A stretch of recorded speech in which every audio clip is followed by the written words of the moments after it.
Ya makanya masih banyak pertanyaan-pertanyaan masalah Yesus bang sebenarnya. Macam-macam.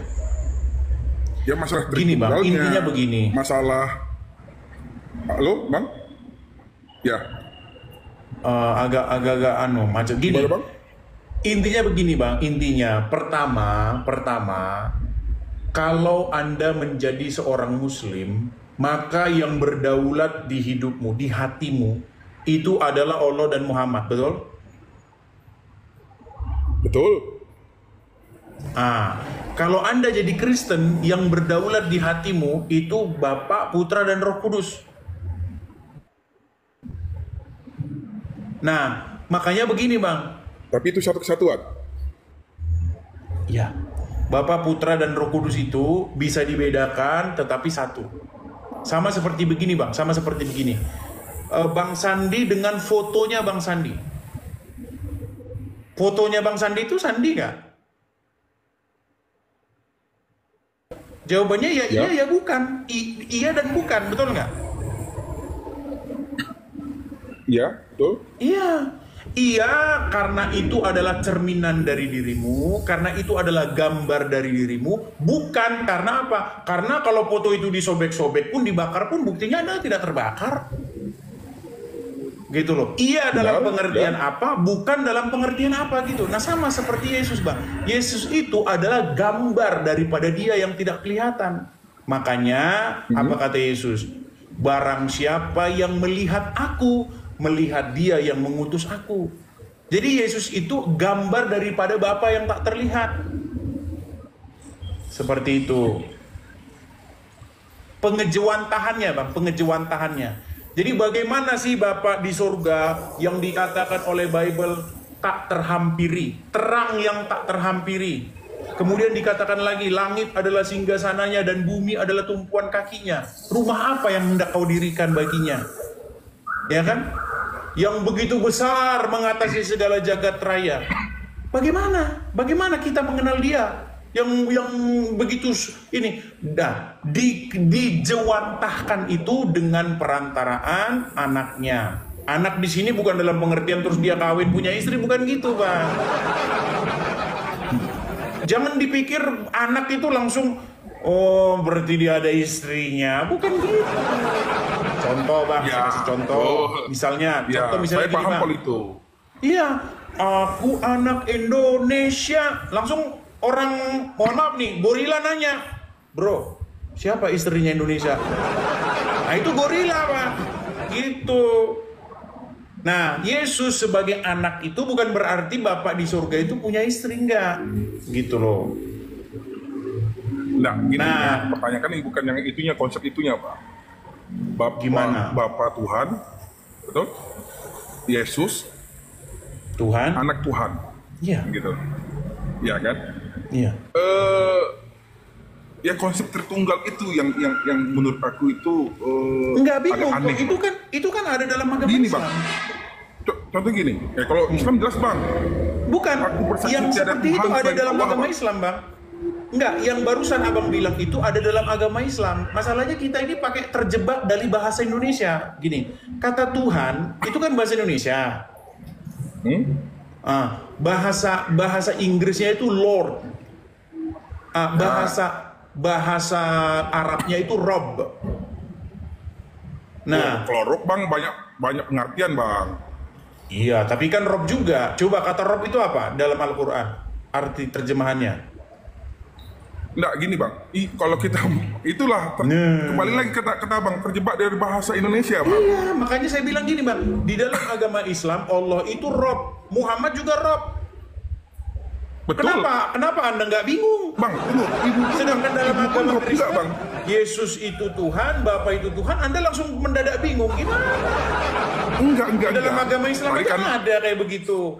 Soalnya kan abang menyenggol Rob bang, karena Rob itu penafsirannya itu kadang ada yang berbeda-beda bang. Nggak bisa disapu rata sama. Oke, sekarang begini bang, kata Tuhan itu di situ apa sih bahasa aslinya? Kurios. Yesus itu kurios, Bapak itu juga kurios. Nah kurios itu bang, bahasa Indonesianya itu memang susah, bahasa Indonesianya nggak ada sebenarnya. Bahasa Indonesia dari kurios tuh nggak ada. Kalau bahasa Inggrisnya Lord. Nah, Lord itu Tuan atau Tuhan, sama aja itu. Nah, orang Indonesia Tuan sama Tuhan nggak sama. Gitu loh. Nah, kalau bahasa Jawa ada bang, bahasa Jawa itu Gusti. Gusti. Makanya orang Jawa ketika dia memanggil yang di langit sana Gusti. Tapi yang duduk di singgasana raja itu Gusti juga. Jadi orang Jawa itu nggak pusing. Gusti ini telah meninggal dunia. Nggak pusing dia. Bahasa Inggris juga begitu. Lord Charles meninggal. Nggak pusing dia. Tapi kalau bahasa Indonesia, Tuhan Yesus meninggal, dia pusing dia. Masa Tuhan meninggal?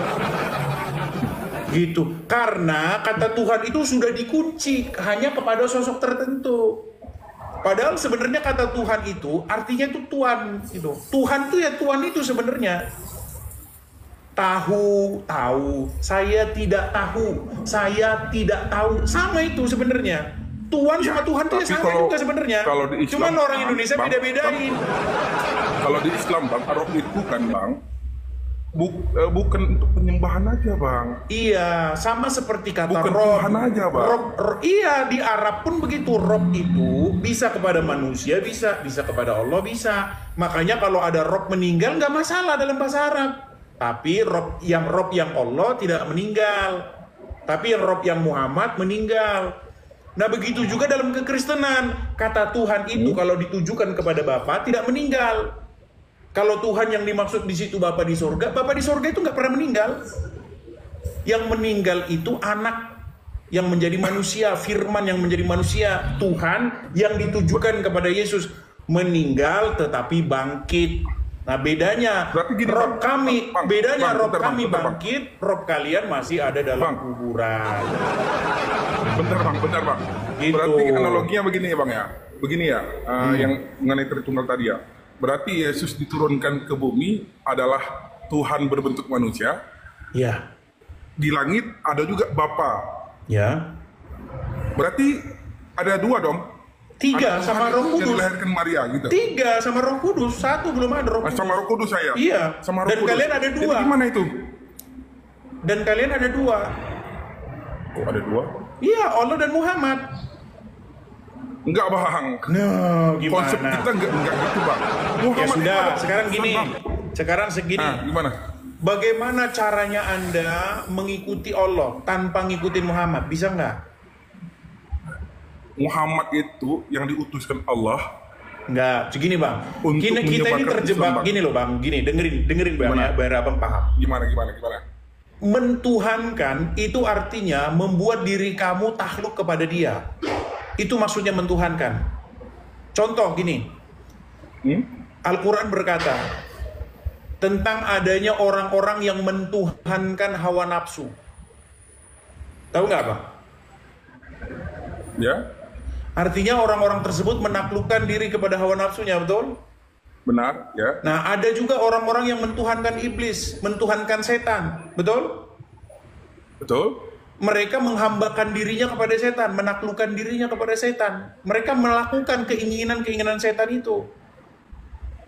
Nah, mentuhankan Allah artinya menaklukkan diri kepada Allah, betul? Ya. Mengikuti Dia. Betul. Nah sekarang gimana caranya Anda mau menaklukkan diri kepada Allah, mengikuti Allah tanpa mengikuti Muhammad? Ya, gini bang. Nggak bisa bang. Kan saya bilang bang. Muhammad itu, Nabi Muhammad itu adalah panutan bang. Iya saya ngerti bang. Anda harus jadikan dia sebagai rohku juga. Contoh gini, saya sama orang tua saya bang. Betul kan? Saya apa yang diperintahkan orang tua saya, kalau saya berbakti kepada orang tua saya akan menuruti bang, selagi itu benar. Nah artinya Anda tidak menaklukkan diri kepada orang tua. Buktinya ketika orang tua menyuruh Anda bunuh diri, Anda nggak mau. Ya benar, betul. Iya, itu artinya Anda nggak menaklukkan diri kepada orang tua. Coba orang tua Anda bilang, Sandi, ceraikan istrimu. Anda laksanakan nggak?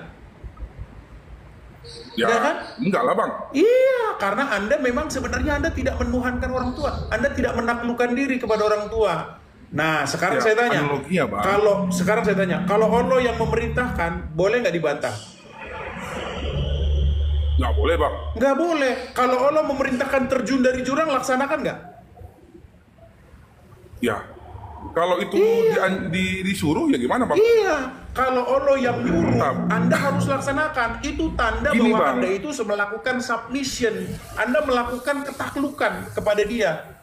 Ya makanya saya bilang bang, kalau Nabi Muhammad yang abang bilang sama kayak Sama. Kalau Islam Muhammad dua, pemerintah nggak boleh dibantah Muslim, bang, Bang. Nabi Muhammad itu menurut bang nggak ada yang meleset bang. Oke, sekarang aku tanya sama Abang. Kalau Muhammad Ya. menyuruh menceraikan istri Abang Ya. laksanakan nggak? Itu kan analogi abang, kan kenyataannya kan enggak bang. Barusan ayat yang kita bahas tentang apa, Bang? Barusan Ya. ayat yang kita bahas tentang apa? Betul. Tapi yang di situ makanya saya bilang bang, ayat yang kita bacakan itu kan Bang, ada asbabul Zaid nuzulnya. punya Mungkin- istri, betul? Ya istrinya zolim gimana bang? Contohnya Zolim Fir'aun dari bang. mana? Bukan zolim, Bang. Zaid itu punya istri. Istrinya Zaid itu akhirnya diceraikan oleh Zaid dan jadi istrinya Muhammad. Paham? Sekarang saya tanya, Bang. Ya. Misalnya Muhammad merintahkan kepada Abang, ceraikan istrimu Sandi supaya istrimu menjadi istriku. Abang laksanakan nggak? Ya. Diam kan? Tergantung lah, bang. Nggak, kalau abang Diam, lari diam. ke situ kan susah bang. Ini kan aku ceritanya kan berbeda nih bang. Aku kan ceritanya masalah Tritunggal nih bang. Dan abang Gini loh, ke Bang. situ dulu. Gini, Tritunggal itu sederhana. Gini, Bang ya. Bapak di sorga itu tidak terlampaui oleh akal dan pikiran kita. Dikatakan dalam Bible, tidak seorang pun mengenal, tidak seorang pun melihat Allah, tetapi anak tunggal Allah yang ada dalam pangkuannya, dialah yang menyatakannya. Jadi Bapa di surga itu menyatakan dirinya, menyatakan keberadaannya, bahwa dirinya itu ada, ya kan, bahwa dirinya itu mengasihi manusia, bahwa dirinya itu ingin menyelamatkan manusia, bahwa dirinya itu ingin memerintah di muka bumi ini menjadi raja, itu dengan perantaraan firman-Nya yang menjadi daging, namanya Yesus. Ya. Nah makanya Yesus itu adalah pengejawantahan daripada Bapa di surga. Makanya kalau ikut Yesus sebenarnya sama dengan ikut Bapa di surga. Ya. Taat kepada Ya, Yesus tadi kan sebenarnya taat gini, kepada tadi kan Bapa di abang udah surga. jelasin itu tuh bang, udah abang jelasin. Oke, aku terima itu penjelasan abang. Tapi abang menyamakan ke Islam bang. Loh, di Islam juga kan ada begitu, dua Bang. kata abang. Makanya aku bantah Di bang. Islam Kalau Islam itu nggak bisa bang. Anda tidak bisa, Bang. Apakah Allah pernah menyatakan dirinya di dalam Al-Quran? Apakah Allah bicara langsung dalam Al-Quran? Yang ngomong kan Enggak. Muhammad. Betul? Iya, makanya Muhammad itu sebenarnya di dalam agama Anda itu, dia itu pengejawantahan dari Allah. Makanya Muhammad berkata, barang siapa yang taat kepadaku, sesungguhnya dia telah taat kepada Allah. Itu kata Muhammad. Ya. Ya makanya gini bang, makanya Tapi sayang model seribu kita bang. sayang. Sayang seribu sayang. Apa Ya. yang Muhammad lakukan sering bertentangan dengan apa yang Allah perintahkan. Nah, ini kan Bagaimana memframingnya kan aneh-aneh aja bang. Lu, Bang, coba. Nih, Oh gimana? Al-Quran menggambarkan Muhammad itu sebagai sosok yang mata duitan. Abang tahu itu? Nah, Muhammad langsung gimana Muhammad mata duit bang? Muhammad kaya bang. Lu, abang tahu Muhammad utang sampai sekarang belum dibayar untuk makan. Dia sampai menggadaikan bajunya, baju jirahnya untuk makan. Gimana? Ya. Nih, abang nggak tahu hadis itu, nggak tahu. Aduh, banyak nggak tahu ya bang. Ini saya tunjukkan bang ya. Tahu, saya tahu itu. Nah, saya Berarti tahu. tahu. Itu. Kalau itu saya tahu tuh. Oke, abang tahu Muhammad digambarkan sebagai sosok yang mata duitan? Nah, pasti abang Tahu nggak arahnya Muhammad digambarkan ini kan, sebagai arah sosok perang yang itu mata kan. duitan dalam Al-Quran? Gimana? Arahnya lagi Nabi Muhammad menjarah sisa perang ya. Bukan nih, lihat nih ya, nih, coba ya lihat nih. Gimana? Aduh, nggak tahu dia. Nih, lihat ya. Surat Abasa ayat yang pertama. Dia, Muhammad, berwajah masam dan berpaling. Kenapa dia berwajah masam dan berpaling? Nih, saya terusin ayat selanjutnya. Kenapa dia berwajah masam dan berpaling? Kita lanjutkan ayat selanjutnya ya, ayat berikutnya. Nih, karena seorang buta telah datang kepadanya, Abdullah bin Umi Maktum. Nah, terus ayat selanjutnya. Nih, dan tahukah engkau Muhammad, barangkali dia ingin menyucikan dirinya dari dosa. Terus ayat selanjutnya. Atau dia ingin mendapatkan pengajaran yang memberi manfaat kepadanya. Nah, ini kata kuncinya nih. Perhatikan. Adapun orang-orang yang merasa dirinya serba cukup, maksudnya pembesar-pembesar Quraisy, ya, yang banyak duitnya itu, ya, yang berlimpah harta, maka apa responnya Muhammad? Nih, lihat nih. Maka engkau memberi perhatian kepadanya. Ini Bang Muhammad, kelakuan Muhammad dalam Al-Quran. Kalau ada pengemis buta, nggak punya apa-apa datang kepada Muhammad, muka Muhammad sepet Bang, sepet. Tapi kalau pembesar Quraisy yang datang Bang, sigap. Nih, maka engkau memberi perhatian. Inilah wajah Muhammad dalam Al-Quran Bang. Penggambaran Muhammad dalam Al-Quran. Nah, ini seperti ini Bang, banyak kayak begini-begini. Entah ustadz lah, entah oknum-oknum pendeta, banyak Bang, banyak pendeta kayak begitu. Kalau ya, jemaat miskin, kalau jemaat betul. Dengar Bang, kalau jemaat miskin datang, Pak Pendeta, susah banget ditelepon, sulit. Tapi kalau jemaat yang banyak duit, tajir melintir, saya ada waktu, itu banyak yang kayak begitu. Betul. Apalagi pas puluhannya ya Bang ya? Iya, makanya sekarang saya tanya nih, apakah Muhammad tidak digambarkan sebagai sosok yang demikian dalam Al-Quran? Di sini kan nggak gamblang Bang. Nah, gimana Bang? Gimana? Aduh Bang. Nah, makanya saya bilang, Abang kan memenggal potong-potongan gitu loh. Yang saya penggal. Makanya saya bilang. Ini saya penggal gimana? Gini Bang. Makanya kita menafsirkan Al-Quran itu nggak bisa mentah-mentah Bang. Harus ada asbabul nuzulnya, ada hadisnya gitu loh. Nggak mentah-mentah kita langsung blek gitu. Ya. Tapi gini Bang, Intinya begini Bang, Muhammad itu tidak cocok, dia itu pengejawantahan daripada Tuhan. Gambar daripada Tuhan itu dia nggak pantas. Karena apa? Karena didapati berkali-kali dia melakukan kesalahan. Bahkan dia mengharamkan apa yang sesungguhnya halal. Bahkan gara-gara dia para petani kurma itu gagal panen.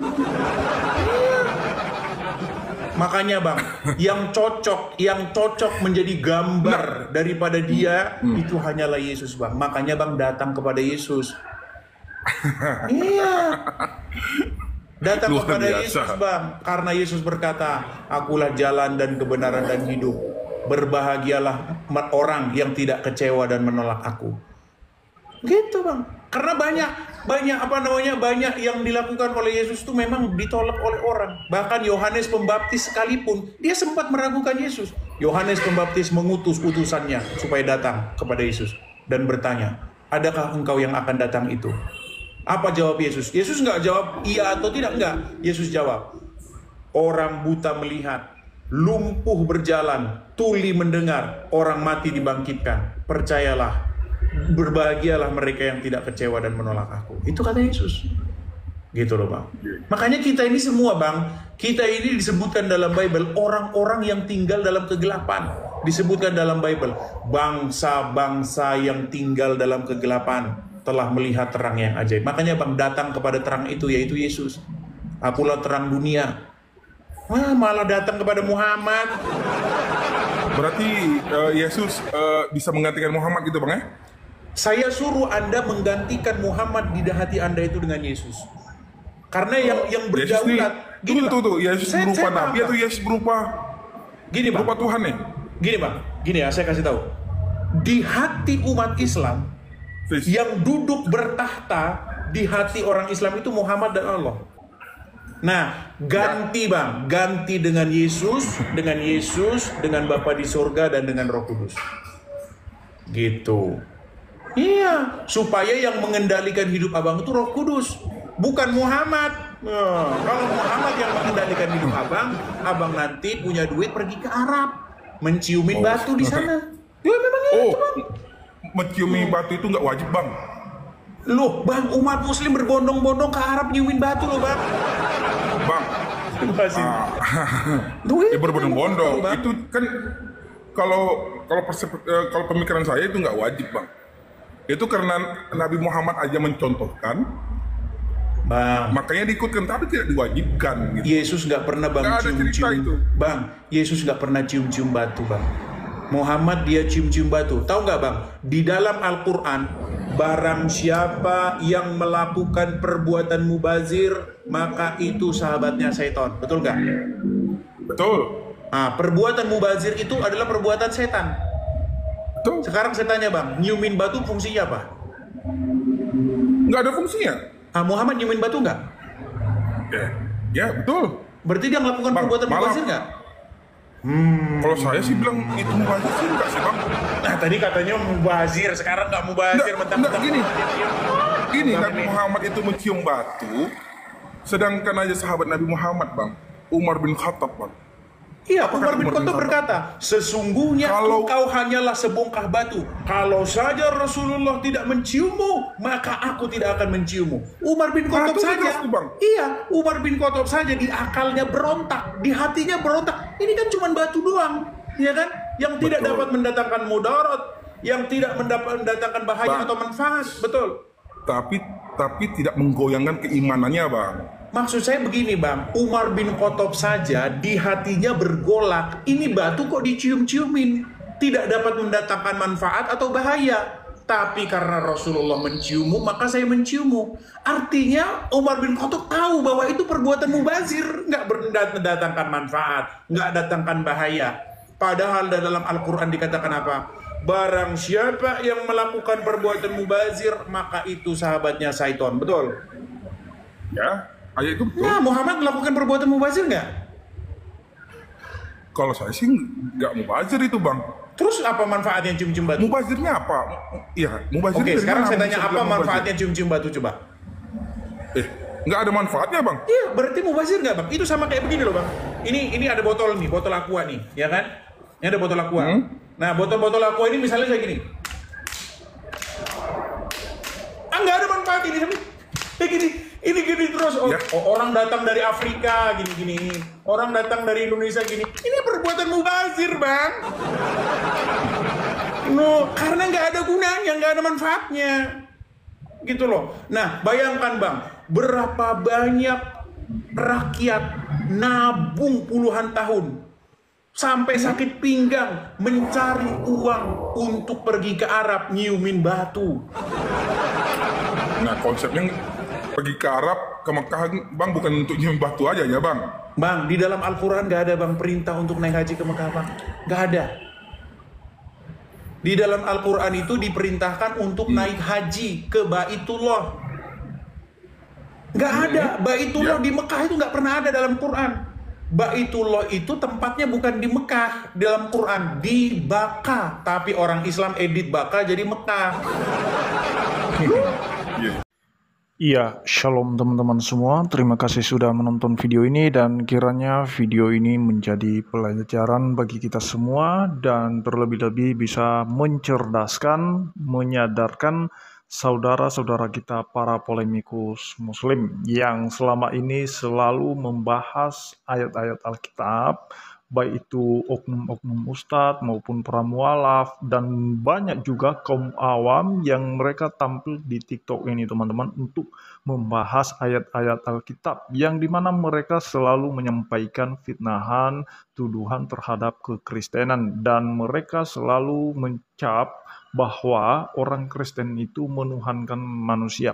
Nah teman-teman, dan itu sudah berkali-kali kita memberikan jawaban kepada mereka sesuai dengan ayat Alkitab yang dimana dalam ayat Alkitab itu Yesus sendiri mengaku dia adalah Tuhan, dia yang berkuasa di surga dan di bumi teman-teman ya, dan kemudian juga di dalam suratnya Paulus mengatakan bahwa Mesias itu dia adalah Allah yang harus dipuji untuk selama-lamanya dan itu juga juga dalam tulisan Yohanes tercatat bahwa pada mulanya adalah firman, dan firman itu bersama-sama dengan Allah, dan firman itu adalah Allah sendiri. Dan firman yang adalah Allah ini telah menjadi manusia, menjadi daging, yaitu Yesus Kristus. Nah teman-teman, dalam sepanjang perjalanan manusia, mulai dalam masa penciptaan Adam dan Hawa, sampai kepada zaman para nabi, bahkan sampai sekarang ini, itu luar biasa bagaimana Allah menyatakan dirinya kepada manusia. Kalau di dalam perjanjian lama itu ada yang namanya teofani, yang dimana Allah menampakkan diri, berkali-kali memperlihatkan dirinya, menampakkan dirinya kepada para nabinya teman-teman. Yang artinya bahwa supaya umat manusia percaya bahwa Allah itu ada dan Allah itu berkuasa, sehingga dia bisa menyatakannya dengan benar-benar nyata teman-teman dalam sejarah. Dan bahkan sampai Kristus datang, firman jadi manusia, dan itu juga tercatat dalam sejarah umat manusia. Tetapi kalau Allah-Allah yang lain, yang dimana ada keyakinan-keyakinan yang lain yang selalu menganggap bahwa ada seorang nabi yang muncul di suatu negara, yang dimana pada hakikatnya Allah tidak pernah menubuatkan nabi yang dari luar Israel, tetapi tiba-tiba ada nabi yang dari luar Israel. Sebenarnya itu tidak pernah menjadi masalah bagi Kristen. Silakan saja imani itu, nikmati itu, tetapi jangan membahas ayat Alkitab. Kenapa kemudian muncul para apologet Kristen yang memberikan jawaban terkait iman mereka? Karena selalu dibahas oleh oknum-oknum yang tidak bertanggung jawab, selalu membelokkan kebenaran ayat Alkitab. Itulah sebabnya sampai Edis TV tampil, bahkan dia tinggal di Amerika Serikat sekarang atau di luar negeri, untuk mempertanggungjawabkan imannya kepada Kristus teman-teman. Karena kalau kita menjawab di negara sendiri, itu kita dibungkam, dan mereka memperalat pihak-pihak penegak hukum, aparat-aparat penegak hukum untuk membungkam apologet Kristen. Itu sudah terjadi teman-teman. MKC, nah, bagaimana Gracia Pelo, bagaimana Anak Bata, bagaimana Yusuf Manubulu. Nah, teman-teman, itu luar biasa. Mereka memberikan tuduhan dan mereka selalu menggiring opini bahwa mereka menista. Jadi kalau orang Kristen itu membahas agama mereka, itu dinilai sebagai penista. Tetapi kalau mereka membahas ayat Alkitab, itu mereka anggap sebagai dakwah. Nah, teman-teman, dalam hal ini biarlah kita benar-benar semakin belajar tentang iman kita, memperdalam iman kita, sehingga apapun ajaran yang masuk ke kita, itu kita bisa kuat, kokoh berdiri di dalam pengajaran Kristus. Itu saja yang perlu saya sampaikan. Kiranya Tuhan Yesus memberkati kita semua. Shalom.